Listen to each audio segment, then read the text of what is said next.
Hi, this is Isabel Castillo from Studio A at the USC Annenberg School. I remember once hearing this quote: "Hope is the light that shines on the ninth round draft pick of the world, who is too slow, who can't skate, doesn't have a chance of making it, but compels them to achieve greatness anyway." And today joining me, I have an extraordinary superstar, one of NHL's 100 greatest players, and commonly referred to as the ice hockey hero, Luc. Luc Robitaille, how are you? Big intro. I know. Very nice. You have to. We have to. We have a Hall of Famer here. So, my first question is: in the 1984 draft, people were basically saying that you were going to get drafted late because of your poor skating ability. How did this criticism motivate you to be better, to achieve what you did? I think I look at criticism in a different way than most people. When people would say he's too slow to play the game, my first instinct was to show them they were wrong or to actually play my way. And when they would say I was doing a good thing, I said, let's prove them that they're right. So I've kind of always lived my life that way. At the time they said, if you know hockey, they said I was slower than the Zamboni.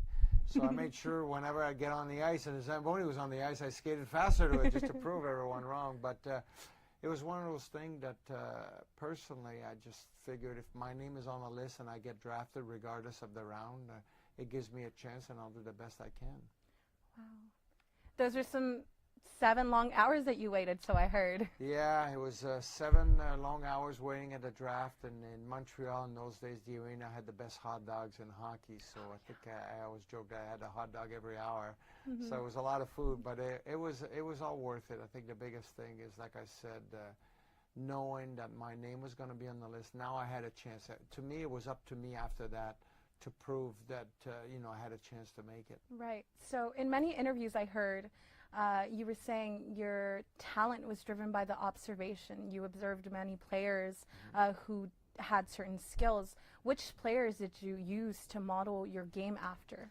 Oh gosh, I studied everyone that I saw. I used to watch game constantly, and then I would pick, things from a player that I could do. There's a lot of things that other players were very talented that came to them naturally. So I thought maybe I can't do this. But there's always something you can do that someone is very successful at it. Like maybe no one could program like Bill Gates was programmed, but there's certainly some things you could have done that he was doing, and that was kind of my philosophy. If I could pick a little bit from everyone and then put it into my own and become the best player I could be, I figured it'd give me a real good chance, and that's really how I kind of had the career I had. Right. In 2006, you retired and you moved to Utah. How long did you live there, and why did you come back to Los Angeles? Oh, in 2006, I actually didn't really move to Utah. We had a house in Utah, so we used to go there. And what it was is, for about my last 5 or 6 years, I would go there to train in the summer because it was high altitude, so it was great. And so we moved there. We went there a little bit longer. But I was still in LA. I was hired as a consultant for AEG and the Kings my first year, so it didn't keep me too busy, but it gave me an opportunity to learn the business of hockey. I knew playing the game, but I didn't know really what it took to run a business or to be involved on the business side. Right. So at that point, that kind of give you some ideas that you wanted to maybe go into the hockey business. Into the business side of hockey rather than the playing side. Did that kind of cross your mind to ever think, hey, maybe I want to be the president of the Kings? I didn't know where it would end up, but my biggest thing was, when you get drafted by a team in professional sports and you play there long enough, a lot of time that kind of feels it's your team because they gave you your first chance. Right. And for me, the LA Kings always felt it was my team. And I knew we didn't have the right, you always hear the word culture in sports. I knew we didn't have quite the right culture, so I wanted to have the opportunity to get involved in changing the culture that we had as an organization. And I was fortunate. Timing is everything in life, and my timing was right.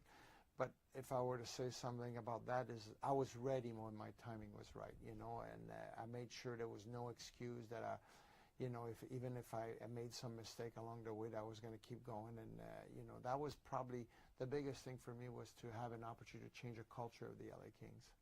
So how are you changing the culture from the LA Kings from your office now and day that you are the president of the Kings? I mean, we're basically keeping with the culture that we have. See, when you're in sports, a little bit different than other businesses where you know, it's about winning.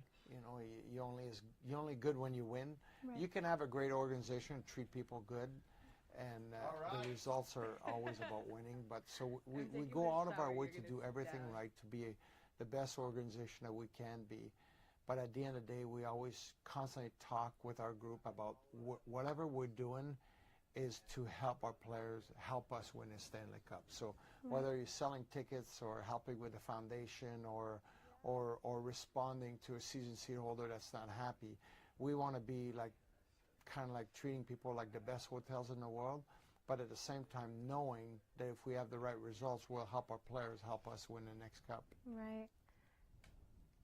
So now that you're in there and you've been in the office for about roughly a year now, no, a little bit less than a year, almost a year.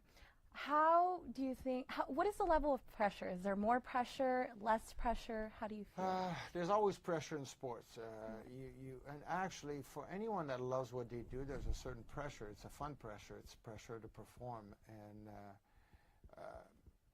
you know, we have a high expectation. Our expectation is to win a championship. We don't know if we're going to win it every year, but that's our goal. So there's pressure, but I learned that when you're a player, you're able to do something on the ice. You're able to get right back on the ice and fix a mistake. When you're in management, sometimes, you know, you can't get emotional from day to day because you have to have a vision for long term and then stick to it, stick to the plan. And that's what we're doing. So we're trying not to get too emotional every day, but I'm sure it's going to happen this year. We're only 5 games into it so far, and we won four of those 5, so we're not there yet, but I'm sure it's going to happen. You guys got some great players. I was there at the game, and I saw some great action. It's amazing. It looks like you guys are doing great things. Yeah, so we're a good team. Yeah, I'm glad to be part of LA. So you had record goals over, I believe it was like 559 or so. You came out with 14,000 points and hung up your skates 11 years ago. The fans still love you, and obviously I had the pleasure of going to a Kings game with you. There, you know, there was these large statues, one of Gretzky, one of you as shown right now, and it had all your kind of achievements throughout there. How does it feel, you know, being celebrated by all these fans, young, old, men, women? How does it feel? I don't know. I think it's, I feel maybe it's part of my life. I feel I'm fortunate that I got to live my dream. My dream as a kid was to play hockey professionally, and I got to live it, and I think I've never taken it for granted.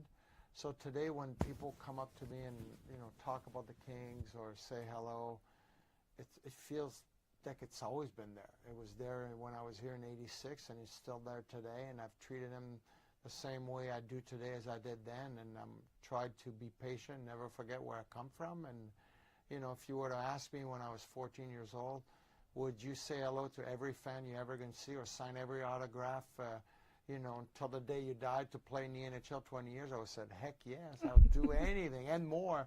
So I try not to forget that feeling. I think sometimes professional athletes forget that. They forget that before they turn pro, they would have done anything to play pro. And so, you know, that's the one thing I try not to forget. So I treat people the way I expect to be treated. So that's why I feel I have a special relationship with our fans. Right. So the team's off to a good start, like we were just talking about. What do you think they have to do to win their 3rd Stanley Cup in the last 6 years? Well, in our league, the parity is very close. Every team's got a shot at it. Right. We have the right players.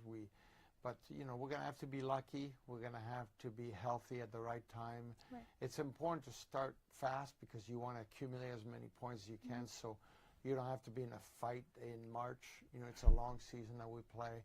And if you can have a little bit of a breathing room, like we say, in March and April, and then get in the playoffs with a good rhythm, and it comes down to injuries in our league and whoever's hot at the right time. So, you know, we have a real good shot at it.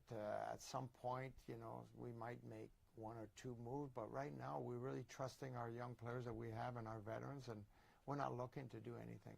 Are you being a part of any sort of motivation to them, like how others had motivated you on your way?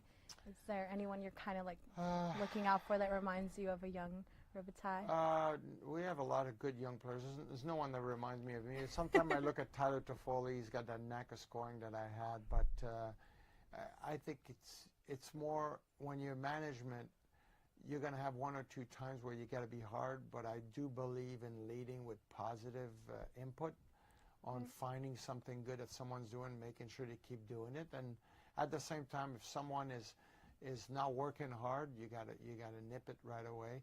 But it's not happening on our team. Our guys are really honest. They're really hardworking guys. So mistakes are going to happen. It's part of sports. But that being said, I do believe that leading with the positive side of things, usually you'll end up having better results over time. Right. Any advice for young hockey players that might see this video? Young hockey player. I mean, it's whatever it is. It could be if someone wants to be a doctor or a hockey player or a volleyball player. I mean, it's got to be fun. If you're looking at the clock, don't do it. Do something else. If it's fun, whatever you're doing and you're enjoying it and you like to improve every day, keep doing it because you picked the right job or the right passion that you like, and that's what I believe in life. Thank you so much for being here today on your busy schedule, Luc. I really appreciate it. You're welcome. I hope you had fun today. That was good. It was easy. Signing off from Studio A at the USC Annenberg School.